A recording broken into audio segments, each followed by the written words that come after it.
Judy, good morning. 4 ITV companies have lost their licenses to broadcast from 1993. New franchises were announced by the Independent Television Commission in the past hour. Out goes the largest company, Thames in London, to be replaced by Carlton Television. The national breakfast time broadcaster, TVAM, has lost to Sunrise Television. TVS in the south is replaced by Meridian Broadcasting, and TSW in the southwest has lost to West Country Television. Companies keeping their franchises are London Weekend, Central, Granada, Yorkshire, HTV, Anglia, Tyne Tees, Scottish, Grampian, Border, Ulster and Channel. In a total of 8 cases, the licence did not go to the company making the highest bid. Here it comes. This was how they broke the news. A battery of fax machines printing out the names of the companies who'll control the ITV network into the next century. Months of waiting and speculation ended at exactly 10 o'clock this morning as the chairman of the Independent Television Commission, George Russell, announced the winners of the 16 ITV franchises. The awards will bring change to ITV. There are 4 new players, including sizable publisher licensees, which will expand the independent sector. The Treasury gets a little more money. Even so, there is a commitment in the licence applications to higher network expenditure. Both the viewer and the advertiser should continue to get the quality they want. Out is Thames Television, the biggest supplier to the ITV network. Its programmes include This Week and the top-rated police series, The Bill. Thames was outbid by Carlton Television, the broadcasting and media services company. Thames says it'll turn itself into an independent producer, and its programmes such as Minder could be sold to the BBC or satellite television. TVAM, the most profitable ITV company, with 2/3 of the breakfast audience, is also out, losing to a bid by Sunrise, the company backed by LWT and Disney. TVS, broadcasting in the south and southeast, produces the critically acclaimed Ruth Rendell mystery series. The TVS bid was thought to be too high to ensure quality, and the ITC awarded the franchise to Meridian. And in the southwest, a high bid by TSW failed to save its franchise. It lost to West Country Television.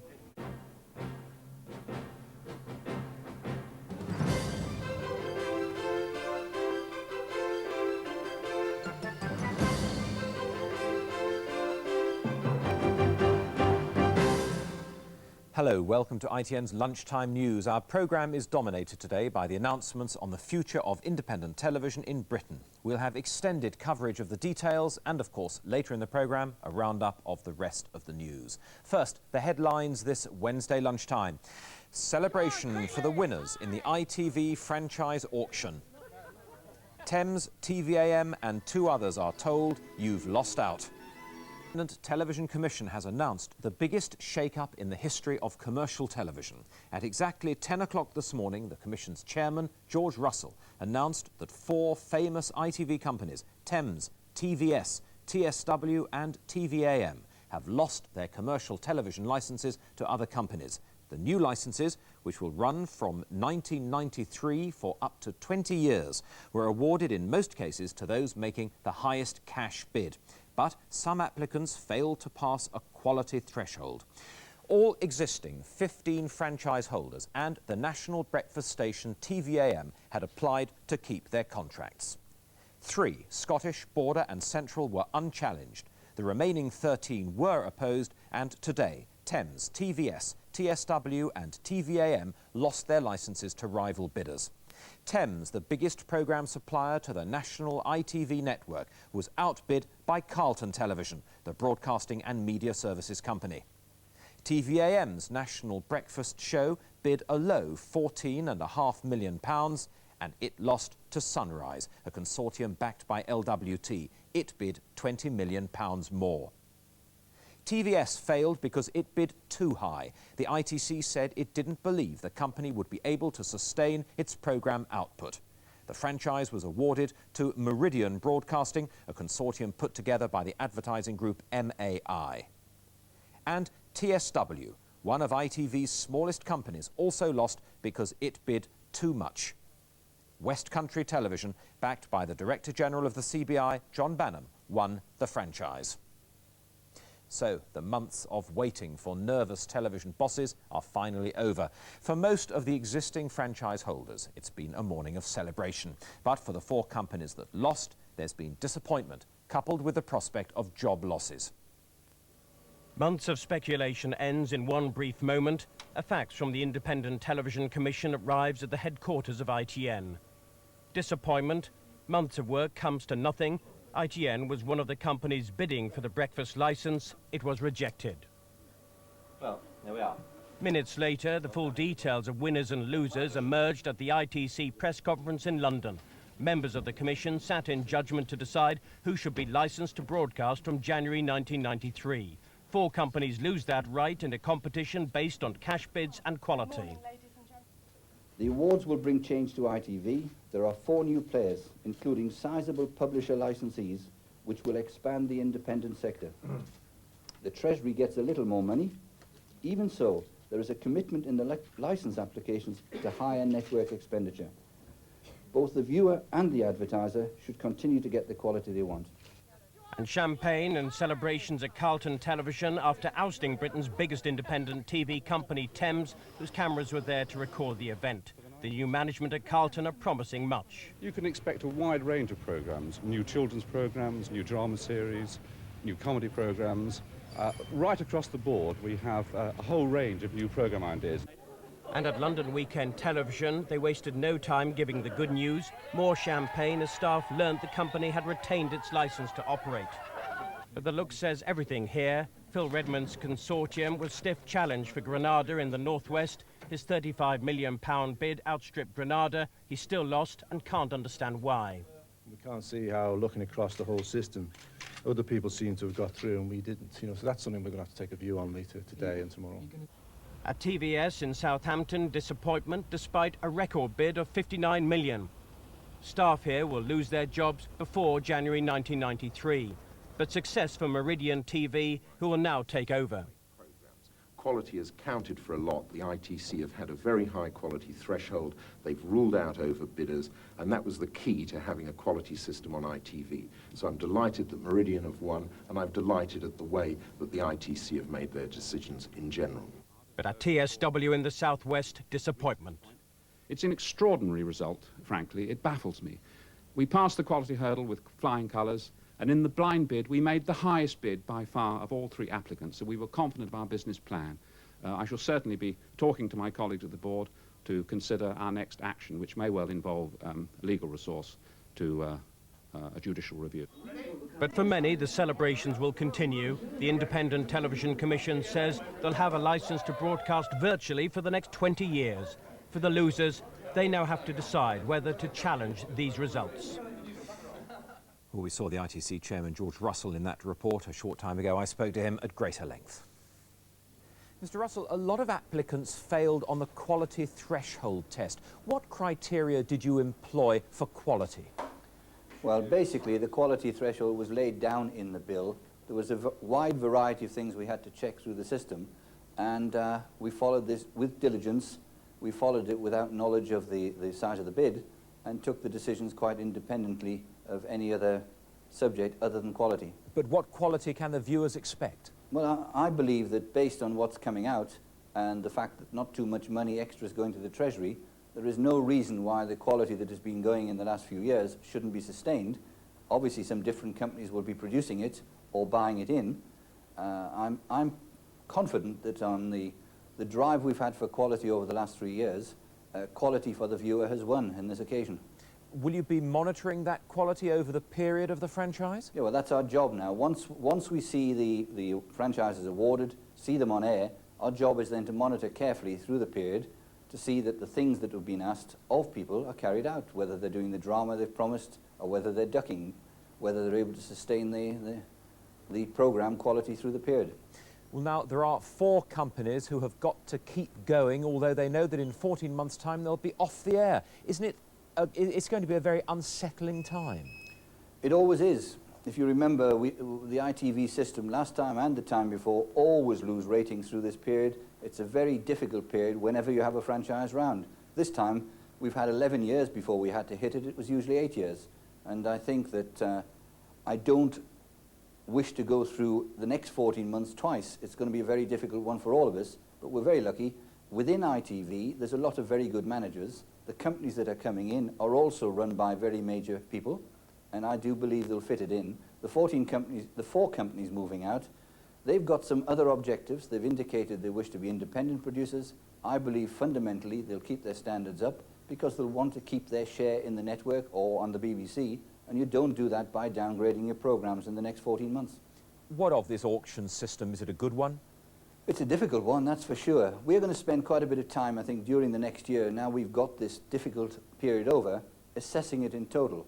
I think I remember the phrase, they're looking for a better way. I'm not prepared yet to say this is a good way or a bad way, because we've not done the work, we've just lived through it. But fortunately, it's the last way, because it won't happen again. These franchises are basically given to people for 20 years, and I do think that during that time, they'll settle down, and I can't ever see a franchise system of this sort taking place again. Mr. Russell, thanks very much indeed for joining us. Thank you.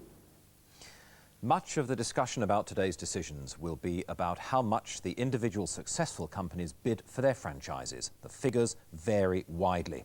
The top 5 regions in terms of advertising revenue are London weekday, the Midlands, London weekend, South of England, North West England and Yorkshire. But in those regions, the actual successful bids include £43 million for London weekday, only £2,000 for the Midlands, £8 million for London weekend, and at the end of the list, back up to £38 million for Yorkshire.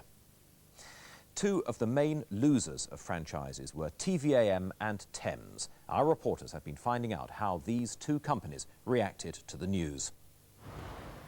As staff arrived at Thames London headquarters this morning, it was, perhaps symbolically, pouring with rain. They knew that bad news was coming. The media rumour machine had put the noose firmly around their necks. The head of the company that makes 40% of ITV's primetime programming, Richard Dunn, appeared on closed-circuit television throughout the office, explaining why Thames had lost. The union response was bitter. Well, we're appalled. We think that in large part it's due to a vindictive piece of legislation passed by this government following the excellent Thames television programme Death on the Rock. And up to 1,000 staff could now lose their jobs as a consequence. The controversial Death on the Rock documentary 3 years ago about the shooting of IRA members in Gibraltar certainly did raise a temperature of the debate about television. But close observers say it didn't influence today's decisions or the setting up of the system of franchise auctions. I don't think it made any difference. The government had decided to make changes to bring in competitive tendering long before Death on the Rock was made. Industry observers say Thames, although making popular programmes, was simply outbid. Thames says it will now continue as a programme maker, but competition among independent filmmakers is tough, and the producer who introduced Minder says it will get tougher. Things are going to have to work in their first series. I mean, you can take Minder as an example of something that, if that applied, would not be on the air now, because the first series of Minder didn't do that well with the audience. And it was only because we were at a time when people could say, all right, let's do another series, let's take a risk and do it. That happened. It wouldn't happen today, so you wouldn't have your Minder. Thames will probably be one of the strongest programme makers in the country, but that's not much consolation to the 1,000 or so staff members who could lose their jobs.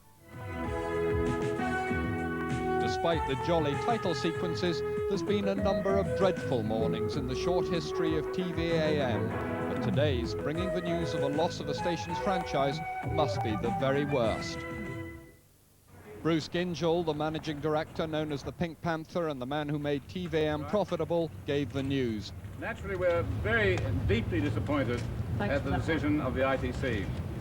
All the staff at TVM have demonstrated a great deal of skill and commitment in working together to create what is the outstanding breakfast television service, not only in this country, but in the world.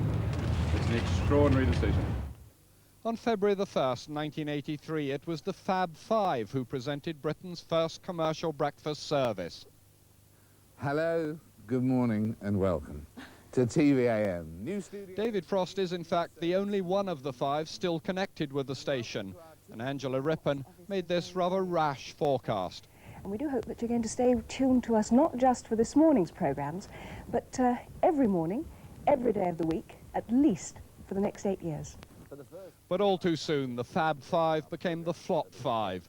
The station lost money and changed hands, and the original high ideals became diluted. There was a long and damaging technician strike and lockout while the management continued to put out the programmes. TVAM's so-called sofa-driven service has been criticised, but it's been highly popular. Vernon's caring quote, I didn't think much of France anyway.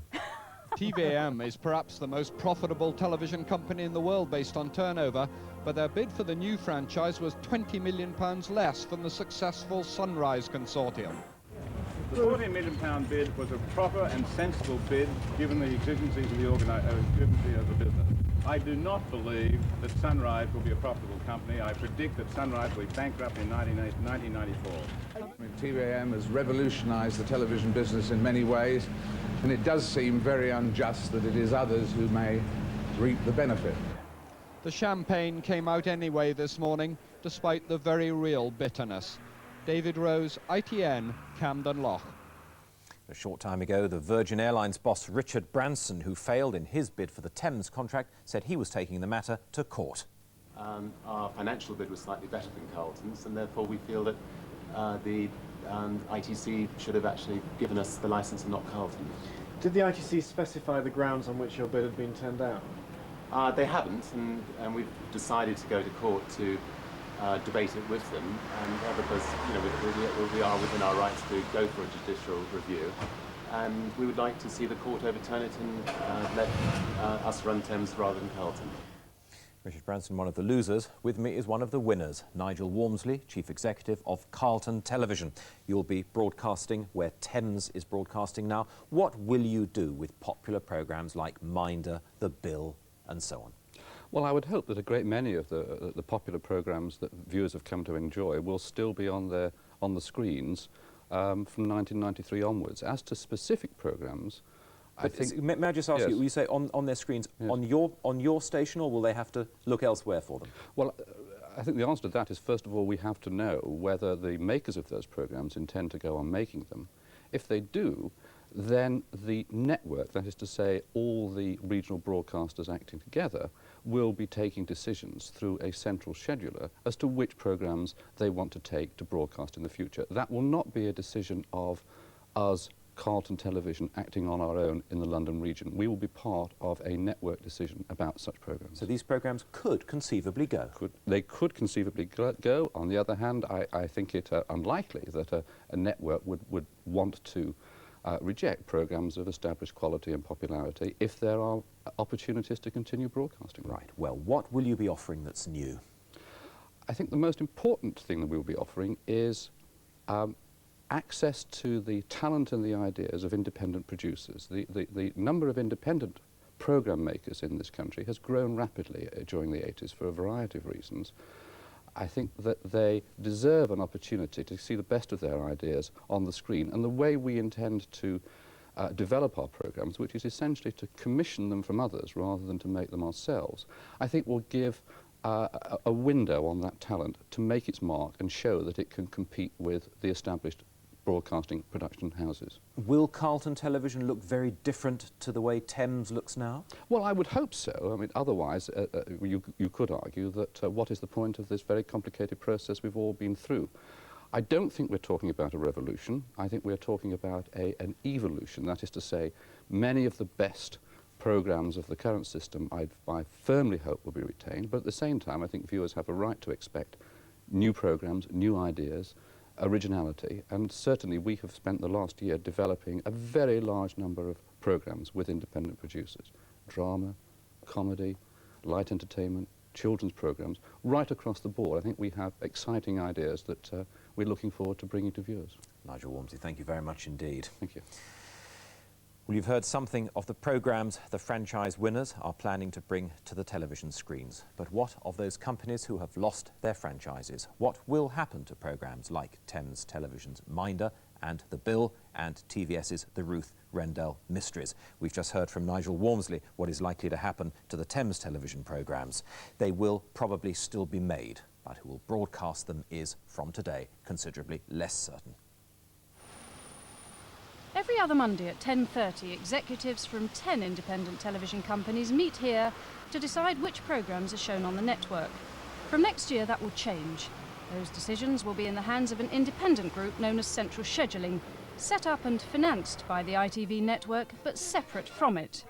The Central Scheduler will buy and commission programmes in a similar way to Channel 4. With the demise of Thames and TVS, blockbusters like Minder, The Bill and the Ruth Rendell Mysteries will be up for grabs. If they're to stay on ITV, they'll have to be bought, but they could end up on satellite or the BBC if they pay more. My concern is that the BBC schedules look strong and have a BBC feel to them. Into that, there are one or two things here and there which may be on ITV at the moment, which could sit happily in the BBC schedule. And if they were to become available, I wouldn't rule those out. In the immediate future, the face of television will stay much the same, but over the next year, with the loss of Thames, which provides a third of peak time programmes, viewers will probably find more cheap imports as the company tries to save money. But from 1993, many believe the choice will be greater. Essentially, the advent of the central scheduler means that the Channel 3 franchise holders have no guarantee of production. It means that they get production only insofar as they come up with ideas, talent and people that are good enough to require it. And if they don't come up with those, then independent producers will supply that programming instead. Not everyone is so confident. Some say good documentaries and drama, which are expensive to produce, will be less attractive to the programme makers. Well, I'm joined by Richard Brooks, the Observer newspaper's media correspondent. We've heard from Nigel Walmsley that Carlton may or may not buy programmes like The Minder, The Bill. We've heard from Will Wyatt of the BBC. They may or may not buy these programmes. What is going to happen to the viewers' favourite programmes? Well, I think many of them will still stay. I mean, The Bill is a wonderful programme, and I think people like Walmsley and Will Wyatt are correct to hedge their bets, saying they might not. I'm pretty convinced a programme like The Bill would be on ITV, if not on BBC as well. It's a great programme. The Minder may have seen its better days. This Is Your Life may have seen its better days, but some of the real top-notch ITV programmes will still continue, I'm convinced. And who will go on making them? The same people that are making them now? It could be. I mean, Thames have said, now they've lost their franchise, they'll become an independent production company. They can carry on making The Bill. They've done it very well for the last couple of years. Particularly, it's become a twice-weekly programme and has really done a lot of damage to the BBC in doing that. So someone like Thames could indeed do it, or somebody else. Now, some companies retained their franchises with an incredibly low bid, £2,000. I mean, does that actually mean they've got a lot of money stashed away to make good programmes? Well, I mean, Central is the main one. I mean, Central was not bid against, and as you say, has bid £2,000. It puts a company like Central, which is one of the big 4 or 5, into a very strong position to have a lot of money to make programmes, which in principle is good for the system. I actually think about programmes that, as George Russell himself earlier said, I'm not too worried about programmes. I think we're going to see a good quality of programmes, particularly in drama and entertainment. Perhaps some qualms about documentaries, but I think Russell is right in saying ITV in future is going to give us some good programmes, and So, particularly from companies like Central. The real winner is the viewer? I think it is. Richard Brooks, thank you very much indeed.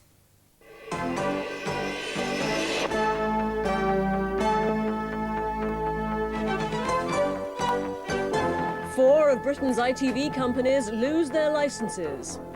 Granada Television and Coronation Street are safe. Good evening. 4 of commercial television's most famous companies lost their licences today in the biggest shake-up in ITV's history.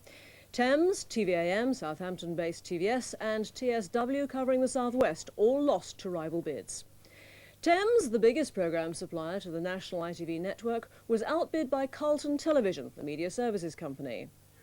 TVAM's national breakfast station bid a low £14.5 million and lost to Sunrise, a consortium backed by LWT. It bid £20 million more. TVS failed because it bid too high. The Independent Television Commission said it didn't believe the company would be able to sustain its programme output. The franchise was awarded to Meridian Broadcasting, a consortium put together by the advertising group MAI. And TSW, one of ITV's smallest companies, also lost because it bid too much. West Country Television, a consortium headed by the CBI chief John Bannum, won. Champagne for Carlton executives, an independent production company which outbid Britain's biggest independent TV station, Thames, who are there to record the event for the local news. This morning, bidders for the new licences received faxes telling them if they'd won. This one addressed to the Daybreak Consortium at ITN had disappointing news. The Independent Television Commission had rejected the application. Well, there we are.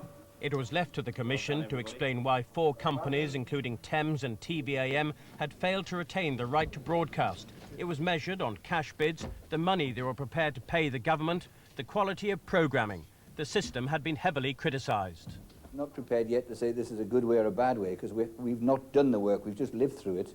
But fortunately it's the last way, because it won't happen again. These franchises are basically given to people for 20 years, and I do think that during that time they'll settle down, and I can't ever see a franchise system of this sort taking place again.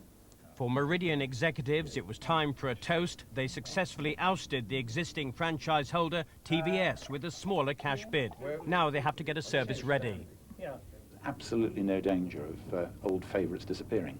The way the new ITV system will operate means that production companies, and TVS has every right to stay in business as a production company, can offer programmes direct to the network, and for that matter, we'd be delighted to work with them.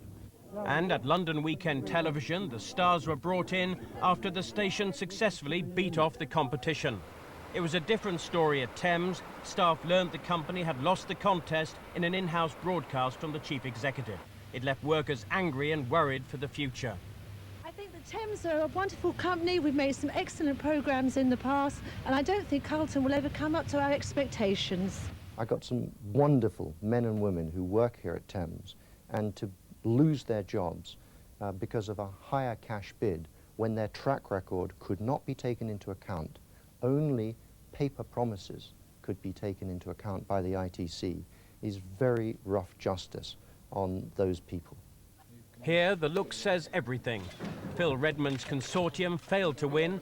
Granada succeeded with a smaller bid on the quality threshold. He can't understand why. We can't see how, looking across the whole system, other people seem to have got through and we didn't. So that's something we're going to have to take a view on later today and tomorrow.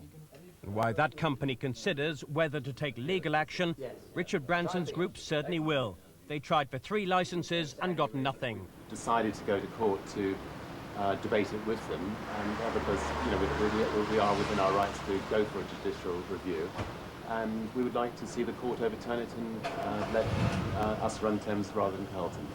But on Coronation Street there were celebrations. Britain's longest-running soap will stay on the screens. Stephen Cape, ITN, Central London. Staff at TVAM, the company which has held the national breakfast television licence since 1983, said they were shocked and saddened at today's news. Presenter Mike Morris said he was gutted. Despite the jolly title sequences, there's been a number of dreadful mornings in the short history of TVAM, but today's must be the very worst. Bruce Gingell, the man who made TVAM profitable, gave the company's reaction.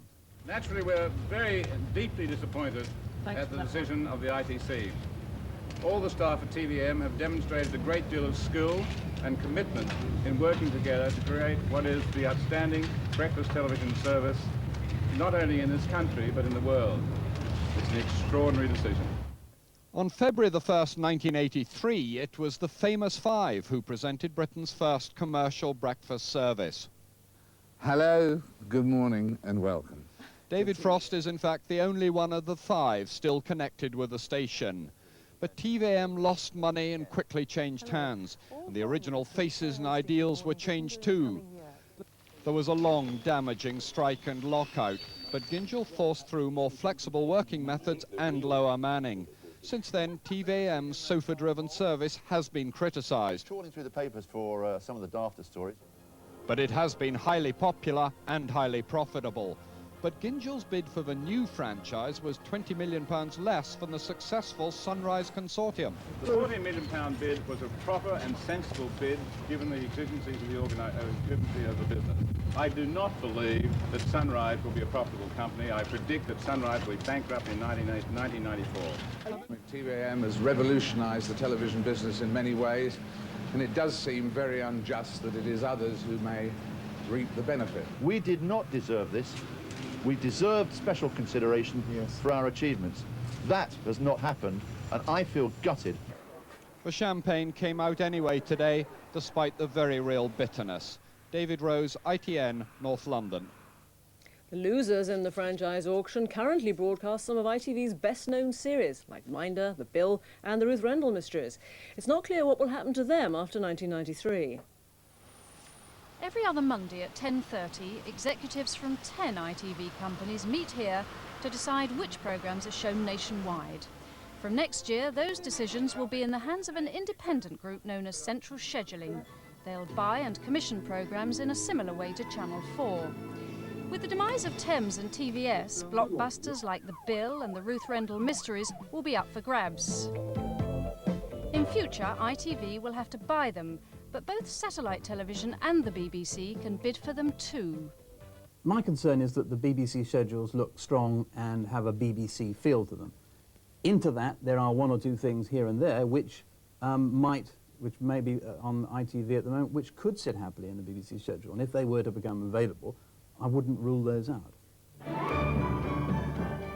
Thames currently provides a third of peak time programmes, so viewers will probably see less of this. We've got to get Morley's car again. Either nick it or the wheel so that we can check it. And more cheap imports on the screen as the company tries to save money before 1993. Some believe financial pressures will mean fewer risks. The first series of Minder didn't do that well with the audience, and it was only because we were at a time when people could say, all right, let's do another series, let's take a risk and do it. That happened. It wouldn't happen today, so you wouldn't have your Minder. Many also fear that good documentaries and high-quality drama, which are expensive to make, will fall victim to cheaper programmes with guaranteed audience appeal. And that's the news so far this evening. Next from ITN, Channel 4 News at 7. But from me and the 5:40 team, bye for now. Have a nice evening.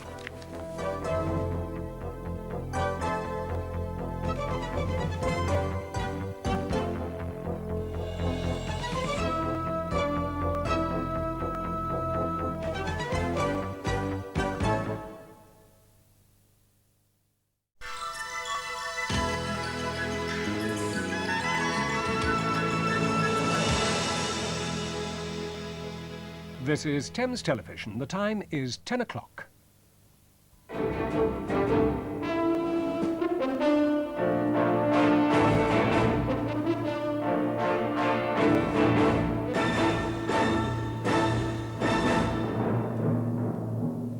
TVAM among 4 losers in ITV franchise handout. Relief in the Rovers as the street stays with Granada. Evening, the shape of ITV for the next 20 years was decided today with the announcement of who'd won and who'd lost licenses to broadcast. 4 of the existing 16 companies, Thames, TVS, TSW and TVAM, were told they'd not won new franchises. They'll stop broadcasting at the end of next year. Thames lost the London weekday franchise to Carlton Television, rough justice they called it. TVAM lost its national breakfast time franchise to Sunrise. TVS in the south and southeast lost to Meridian Broadcasting. And TSW was pushed out by West Country Television. All the other regional companies stay the same. 8 of the new licenses didn't go to the highest bidder. Granada Television, which makes Coronation Street, held on despite a much higher offer from a rival consortium. At least 4 of the losers are talking about going to law to challenge the Independent Television Commission's decisions. The ITC chairman, Mr. George Russell, said he couldn't see franchises being awarded under such rules ever again. Months of speculation ended shortly before 10 this morning in a fax to every bidder. This one to the Daybreak Consortium at ITN. Disappointing news, they lost. Well, there we are. But on Coronation Street, jubilation. Britain's longest-running soap will stay with Granada because it was successful in fighting off the competition. And champagne at Carlton Communications, the media and production company, which outbid the largest independent TV station, Thames. It marked the biggest shake-up in the ITV's history. All the entrants had to overcome 3 hurdles. First, before the size of the bid was known, it had to be shown that programme quality would be maintained. Then the companies had to indicate their business plans were sound. If they got through those 2, the highest bidder won. It was left to the Independent Television Commission, who acted as judge and jury, to explain why the 4 existing broadcasters had all lost. It won't happen again. These franchises are basically given to people for 20 years, and I do think that during that time they'll settle down, and I can't ever see a franchise system of this sort taking place again. The biggest loser is TVAM, which provides the national breakfast programme. It offered just over £14 million, but was beaten by Sunrise Television with almost 35. Thames Television, which holds the London weekday franchise, bid altogether over £32.5 million. It lost to Carlton, which offered 43. TVS in the south bid almost £60 million, but failed because of doubts over its financial viability. The winner, Meridian, with nearly £37 million. TSW also lost because of its business plan, bidding over £16 million, but losing to West Country, which offered less than half the amount. At TVAM, one of Britain's most popular and profitable stations, there was anger and a prediction the new company would go bust because the bid was too high. I do not believe that Sunrise will be a profitable company. I predict that Sunrise will be bankrupt in 1994. What has come out of this licensing lottery is that there's no clear pattern to the profitability of an area and the size of the bid. Success sometimes comes cheap. The London weekday area, which is the most profitable, was secured with a bid of £43 million. But in the Midlands, the licence was given away for only £2,000. The London weekend area was won with just under £8 million. The fourth most profitable region, the south of England, cost £36.5 million. The northwest area went for £9 million, but Yorkshire went for almost £38 million. The man credited with inventing the system says questions need to be answered. Now, there was a clause which said in rare instances the top bid might not be accepted, but some kind of public explanation, I think, has to go along with that, and that might be something that the IDC might find very difficult to make. But this is no comfort to the losers, who are now deciding whether to take legal action. You can't see how, looking across the whole system, other people seem to have got through and we didn't. You know, so that's something we're going to have to take a view on later today and tomorrow. Others have decided to go to the courts, but lawyers doubt this will be successful. They will have to attack the decision as being unreasonable and as being contrary to the scheme laid out by Parliament. Looking at what the ITC has done, I think that'll be a very uphill battle. For the winners, the champagne corks are still popping, and at least the Treasury will be £40 million better off each year. The new ITV companies going on the air for the first time in January 1993 will have their own ways of doing things and their own programmes. But some of the franchise losers, like Thames, will go on making programmes and getting them broadcast, though not necessarily on ITV. It was with enormous relief that ITV bosses learnt that this, perhaps Britain's favourite programme, will stay on the independent television network. The future for other popular series, like the Ruth Rendell Mysteries, produced by TVS, which today lost its franchise, is not so certain. Another popular and highly profitable casualty, TVAM, whose reign has been nothing if not colourful. On February the 1st, 1983, the famous five made history and launched Britain's first commercial breakfast service. Hello, good morning and welcome. But the original concept turned sour. David Ross, the only one of the five to survive. Hard News gave way to sofa-driven entertainment, but today the winning competitor, Sunrise, pulled the cushions from under them. Sunrise, in their daybreak programme, promise what they call a familiar mixture. With news every hour, weather bulletins as well as sport, children's television and celebrity interviews. But from 1993 there will be noticeable changes across the whole network. Now, every other Monday at 10:30, executives from 10 ITV companies meet here to decide which programmes are shown nationwide. From next year, those decisions will be in the hands of an independent group known as Central Scheduling. They'll buy and commission programmes in a similar way to Channel 4.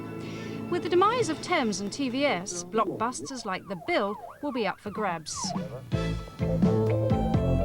In future, ITV will have to buy them, but both satellite TV and the BBC can bid for them too.